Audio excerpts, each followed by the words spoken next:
anything that you learned from them, or any experiences that you can share in terms of... Clothes are optional in Woodstock.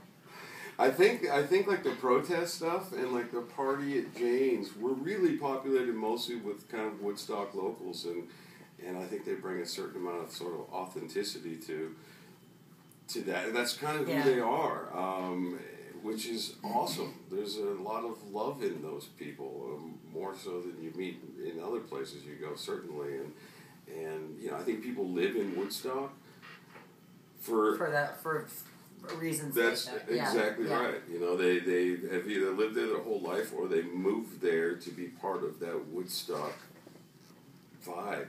And kind of what you see is what you get, and working with them is great. I mean, we spent a lot of time laughing and having such a great time on this movie. I mean, the mood was set really by Bruce and Jane, first and foremost.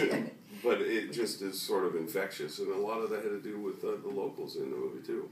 It's a very buoyant spirit there. And also, you know, the thing is that when you kind of come from I don't know, there are generalizations about people, like, say, from New York who have this perception of Californians, and people like me who had a perception of people from Woodstock. But when you get there, it might be true, but it's kind of... then it becomes real. It's not so much the stereotype that's in your head.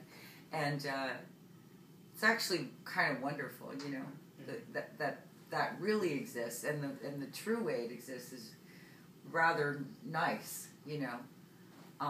So it was nice to know that all of that stuff in my head and all of that judgment I had was actually unfounded.